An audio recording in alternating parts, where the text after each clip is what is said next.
Tonight, President John Dramani Mahama attributes Ghana's economic decline to the current structure of the economy. He argues going to the IMF for a bailout is not the country's focus as far as salvaging the situation is concerned. President Mahama, who was speaking to the BBC, said as the captain of the ship, he can see further that things will get better. Many sectors.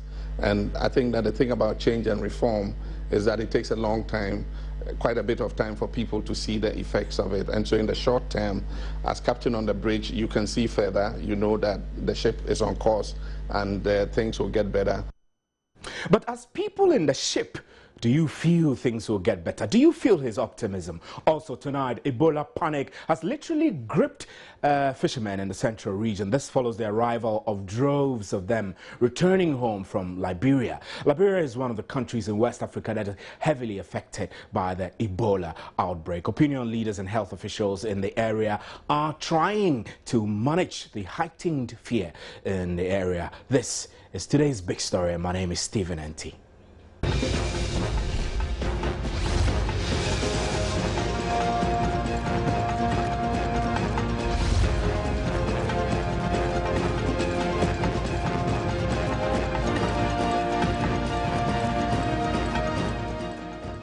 Now, today, President John Dramani Mahama has been defending Ghana's economic prospects in an interview with the BBC. He revealed as part of a restructuring policy, his government is getting Ghanaian entrepreneurs and businesses to change their focus and reduce imports. President Mahama has, however, attributed the current economic challenges in the country to what he calls a cycle of booms and busts. Basically, he was referring to our current economic structure.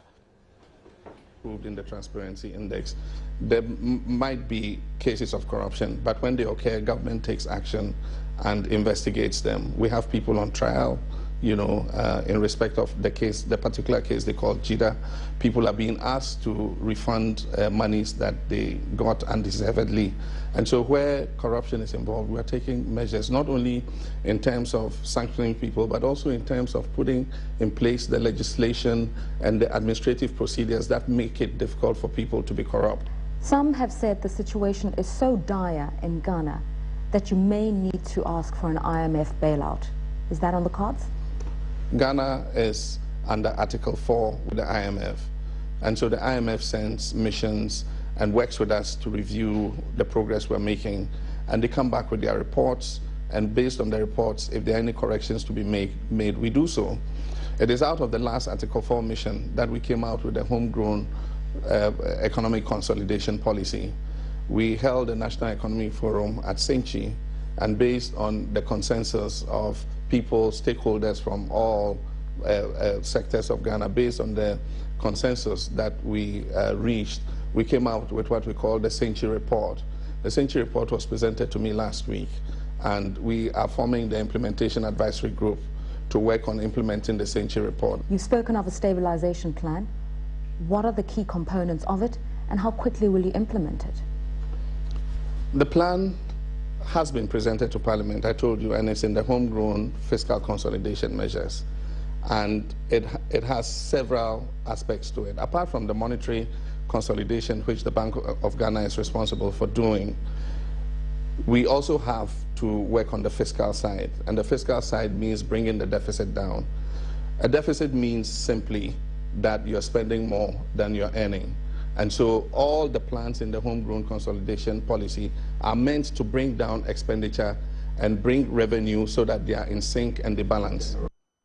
Now let's get a snapshot of what's currently happening in Ghana. Ghana's currency has lost more than 30% of its value against major trading currencies since January. Cost of living and utility continue to rise, while inflation has hit highest of 14%. But does the current stance of the president make the prospect of the country any clearer? Let's get onto the telephone lines now and speak to Gilbert Ibrahim, who is an economist. You have some views about this to share with us. Good evening, sir. Good evening, my boss. So the president, as usual, feels a bit more optimistic than the average Ghanaian feels. What's your take on that?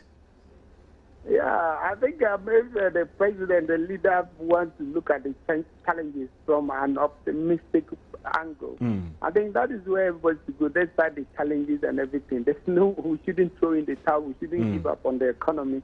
At least we should count our blessing a little. It's not good. It's not that rosy. But we are not also the worst under the sun. So I will start on that. You started on the point of optimism. Yeah. On that, we should at least be grateful for the little we have. No, we be content with it. Then we ask for more.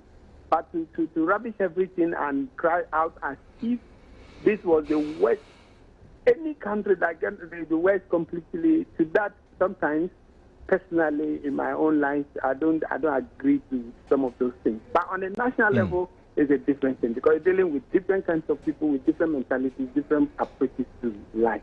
That's where the issue is coming Right. from. I mean, as an economist, do you feel his optimism? I mean, we're trying to draw the line between how the president feels, how optimistic he is, and then we compare that to what structures have been put in place to transform the economy. And is that reflecting in reality on resolving the challenges we're facing?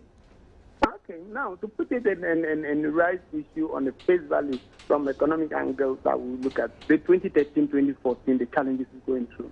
You and I know the president mentioned something a little from election 2012 was electioneering, and usually every year, if you look at the political and economic development of Ghana, every year after election, the year is not always too good. Right after election, the new government, and because of the goodwill they come with, they're able to sustain a hope in the people, that hope that the following year will be better. That's why we always go through the year after election smoothly.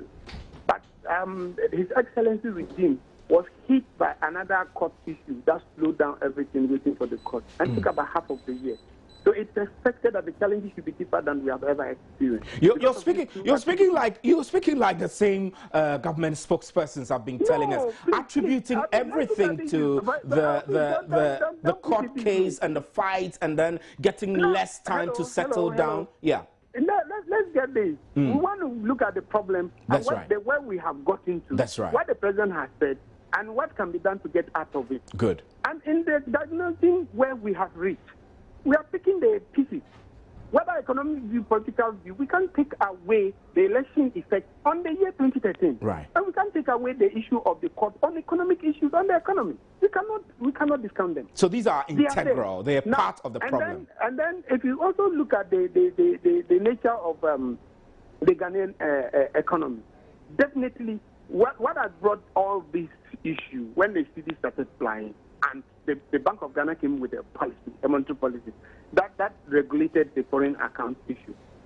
And it is suspected that strongly most people with the foreign accounts transferred their foreign to neighboring countries that still operated the foreign account. And that reduced the stocks of foreign currency in the country. And remember, there is a seasonality in foreign currency in this country. And it is tied to our major economic commodities, like cocoa, which is seasonal, mostly weather dependent. And when the harvest season comes and it is good, it goes up. But if the harvest season comes and there's a boom, then there's a glut on the market, prices drop. And so the foreign currency will drop. And as long as foreign currency drop, coupled with the fact that there is the propensity to import in Ghana is huge. It's higher than the propensity to export. And if the little that is left after this natural drain because of the seasonality of our economic commodities, and we take the rest and import in, it aggravates the shortage condition of the foreign currency. And definitely the pressure will come on the city. Right, Gilbert, I'll have you hold briefly, and then I'll get onto the other line and speak to Sydney Casely Hayford, who is a financial analyst. He joins us now. Good evening, Sydney. Good evening, Stephen. How are you? I am fine, fantastic. Now, what the president said, economists agree that it's the way forward. I mean, encourage businesses and entrepreneurs to produce locally rather than importing. This is good in principle, but does this work? I mean, do you see that enough has been done to encourage businesses and entrepreneurs to focus on local production rather than imports? No, Stephen, one of the most important things in any production cycle is your actual cost of raw material and the utility costs that you add to it to bring the produce to a point where you can actually sell it. what we have done now in Ghana is we have jacked up the price of the utilities so high that it's become next to impossible to actually compete with imported products. So for electricity, for water supply, for labor, and for any other essential overhead that you need to add in order to be able to get your output, we are non-competitive. When it's like that, the natural bent for the entrepreneur is to look outside where you can find the same item that he wants to sell, because he believes there's a market here. If he's convinced that he can actually produce the item, he's convinced that he can sell it. So he's looking at his market first. And if he finds that instead of making a profit of 5%, he can make a profit of 25% if he just imports that identical product, he would rather import it than actually make it.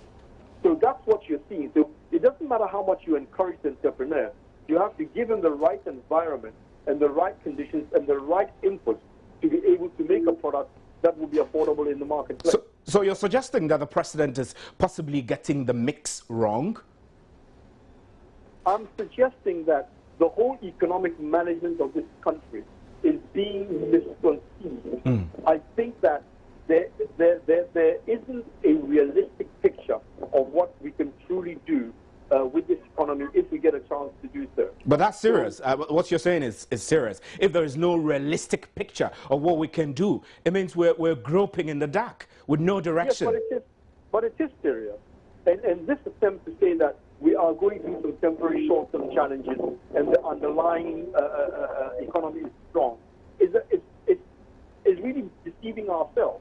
I would be happier and more confident if the president and his economic team will come out and say, listen, we are going through a really, really tough time.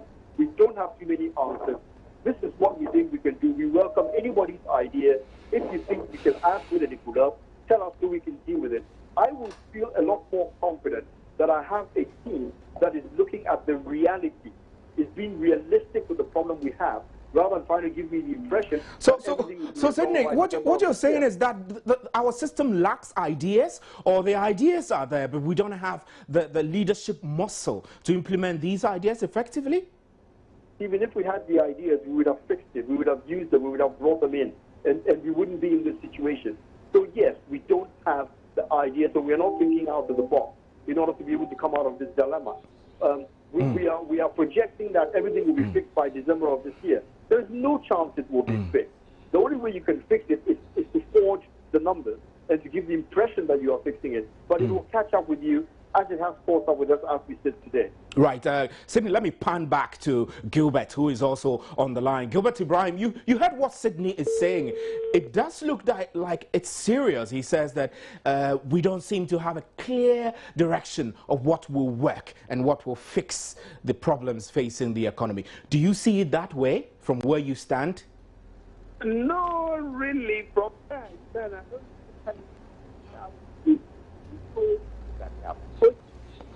Right, Gilbert, we're losing you, so you are becoming faint. I'm not sure if you're using a headset or anything, but if you can reposition, we can hear you better.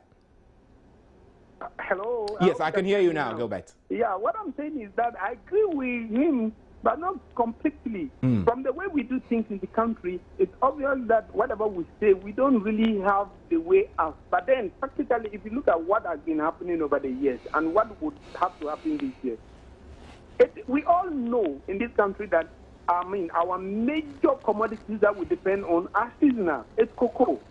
And even the gold, it's not Anglo gold. And you know what that implies in terms of proportion, benefiting the country and the returns on them. And then when you come, we call ourselves agrarian economy. Agrarian. But are we nowhere close to agrarian? We are supposed to be, and we are. But then, what do we harness the potential, and do we really get it to the maximum where we can take advantage of it as our strength? And today, when you see a lot of fluctuations in prices of basic agri commodities that we are supposed to have them run throughout the year because it's still rented, and it will run through. Yes. Our problems are more ingrained than we think, right? I mean, the problem is worse than what we're made to believe. Is that what you say? No, yes. You see, what we should do as a country, I've said this that we get back to the drawing board. Not any rocket science. Get back there. Get back to the drawing board. What is Agric doing? What do we do? Mechanize it. As simple as that. And then we get back to the state farm and those other farms where we can employ people and provide settlements for them within the areas. They cultivate over the year through us. Then irrigation comes strongly. And then when we now produce enough, definitely we have challenges. What do? Agro-based industry. Industrialization picks up there. And gradually we will need skilled labor to fill these areas. This is something basic everybody in development economics should know. You see, then what are we doing as a people? We still complain the seasonality of our products, seasonality of the foreign currency, and this is the problem. It's been the problem over the years, and it is still the problem today. Pragmatic, what are we doing to get out of this country? What are we doing to get out of this? Sydney, let me put that to you.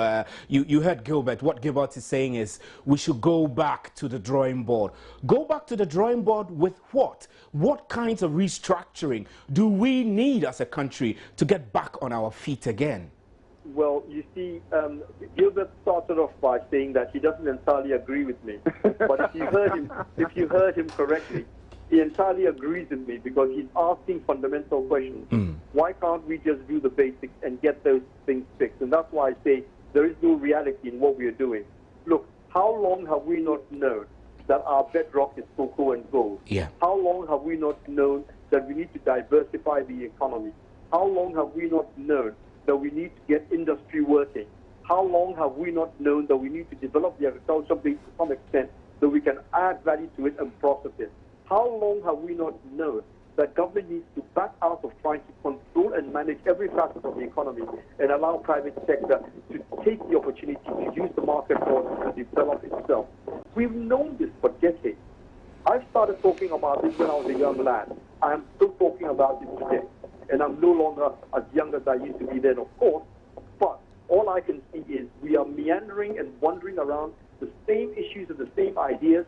We keep bringing them forward, and we keep asking for more time whilst we try and fix those issues. It is not enough to say we are doing something about it. You actually have to do things that people will be able to tap into in order that they can develop some kind of wealth and develop some kind of business so they can leave a legacy for their children. What we're doing now, just borrowing money to be able to plug gaps and pits that we have created, is not the answer to what we're doing, which is why I say we are not on top of what is happening. We are only looking at one simple way, which is let's borrow more so we can fix some of the gaps that we can see. It's not going to work that way. I know you were in Senchi, and then you may also have heard yesterday of that crunch economic meeting, to kind of provide a quick fix to the problems of the economy. The president today also made reference to Senchi. It looks like there's some magic in Senchi's report which could solve everything overnight. Like that. What are we missing? What don't we know about Senchi? The Senchi report had a lot of, let's say the Senchi discussion had a lot of debate throughout the night.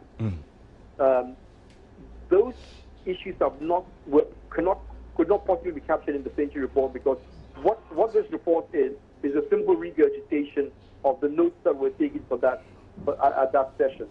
There is a lot of intellectual discourse that has now to go into the strategy and implementation of making sure that all these issues in the Senchi actually happen. Now, to do that, you need a good implementation team. You need people who will be objective, who will be hard-nosed, and who will look at things from a purely economic point of view and not come and couch democratic symbolism. That's right. And try and give us the impression that we are being sentimental, and we should try and boost the level of our people by encouraging everybody to be positive. That is not going to solve the problem. People will be positive if you give them the opportunity, you give them the issues to be positive about. Right. So you want to try to fix it, and people will follow you. Sydney, we're very grateful for your time. Sydney Casely-Ayford is a financial consultant. We still have Gilbert Ibrahim. Gilbert, I'll give you the final closing remarks. I mean, where are we heading to as a country? Do we have the leadership to solve the problems that face us? Do we have the ideas? Are we capable of solving our own problems? I say a big yes to all those answers. At least we have a leader for now, and that's all we have. And then we will just have to go for it and see what they will do. because whatever, and then we have the capability. We have whatever it is to speak Ghana better than any other country in the world. Right. I mean, we have it. But then, I mean, that means that whatever will happen as a people, I believe strongly that when we have reached, instead of crying wolf and saying stuff, I think our criticism and our pressure on government should increase, but in a positive manner. Right, government get things going on. And that would save this country. Potentially, we can be the best in the world. Right, Gilbert, I'm grateful for your time. Gilbert Ibrahim is economist, and he also spoke to us about the issues that are being raised so far. We'll take a break, and when we return, we'll go back to the central region where the scare of Ebola is creating panic there. Stay with us.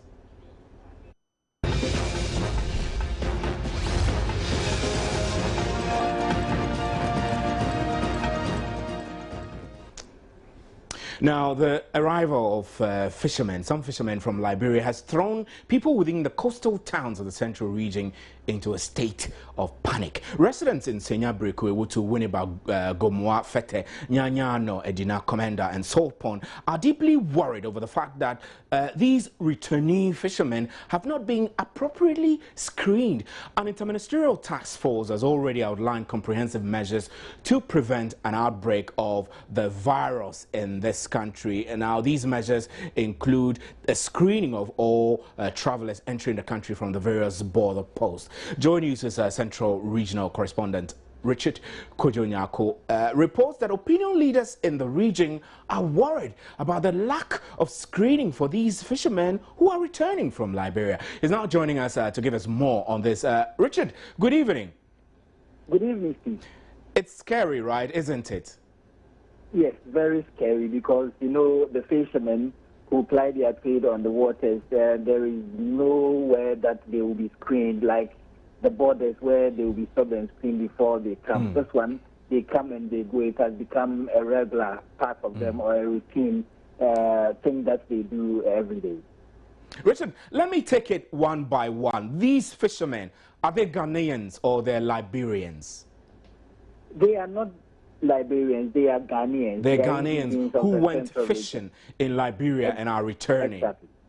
Exactly. So they have family. They have family they are returning to.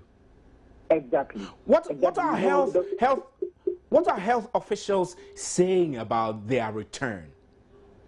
Well, the health officials, in the afternoon, I spoke with the head of the public health department at the commander at Negua for Brim, and that was where people suspect that someone returned from Liberia, a fisherman returned from Liberia and died shortly after his return. And so they also got the news and they started investigating the source of that news. And when I went to the commander community, I spoke with the chief fisherman of the area, I spoke with some opinion leaders, and I also went there with health officials. And at the moment that I speak with you, the health officials are locked up in a meeting to find an antidote to what they are going to do, because, you know, on the sea, there is nowhere like the immigration officers will be and they will screen them. So as of now, they suspect that someone who returned from Liberia also died, but the person, the health officials are saying that she did not show any signs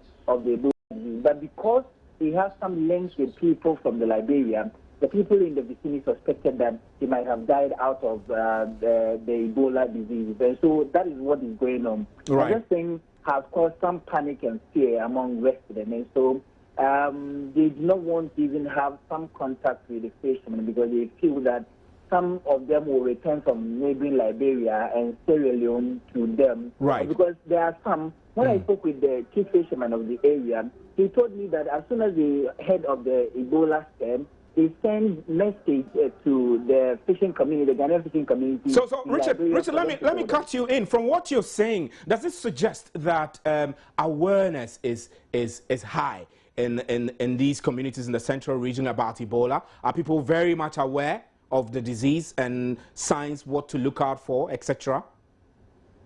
It is mixed. Some of them are aware, others are not. And for those of them who are aware, they are telling, or they are also educating some people. But the health officials have also stepped up their game of educating. Right. When I went to the commander area, the health officials were there in their numbers, and they were educating people. Right, Richard Kojanyako, we're very grateful for your time. Kojanyako is our Central Regional Correspondent, bringing us up to date with the situation of Ebola scare from some fishermen who returned from Liberia. Now, you may know already that a Liberian man walked into the country's health ministry offices on Wednesday and set the second floor on fire after reportedly losing his family member to the Ebola virus. Liberia has had to close its borders over the Ebola scare. But how related are these events to the panic among residents of the Central Region over the arrival of these fishermen? Dr. Equeeze Farid is the Deputy Director, Disease Control and Prevention at the Department of Ghana Health Service. Good evening, sir, and thanks for your time.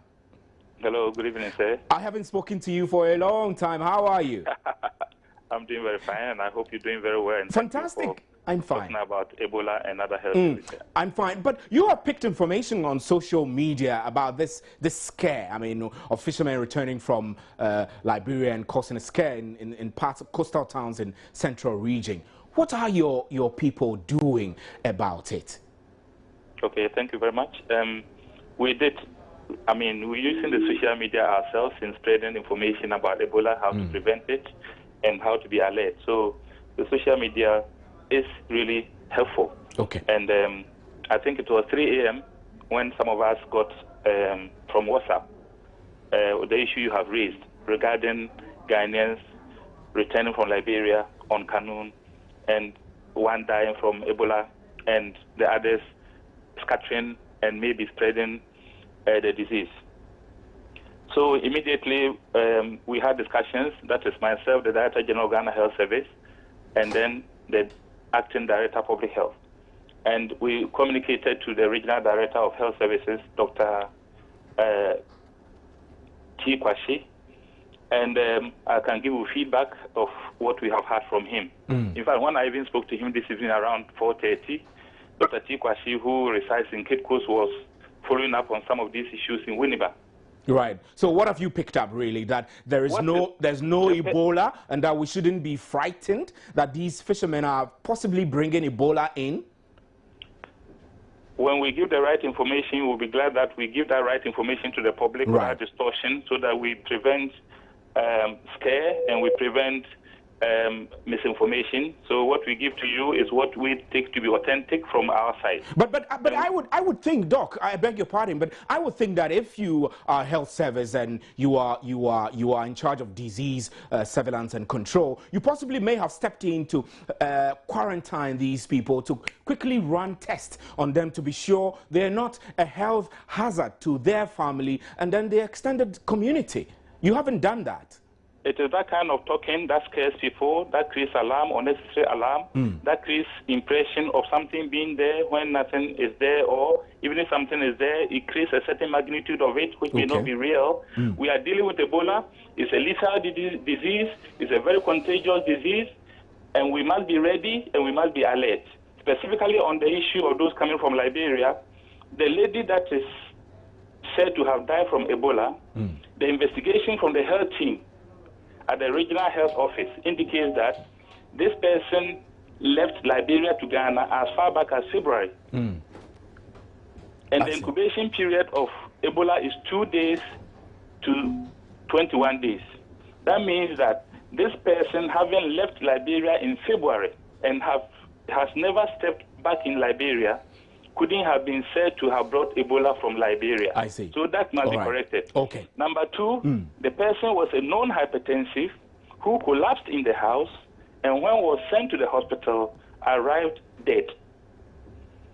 So that case that is in the social media as having died from Ebola, from our health sector investigations, is not death from Ebola. Right. Dr. Farid, we're very grateful. I'm afraid that's all time will allow us, but I will give you a chance to just wrap up so we can take your final comments on it before we go.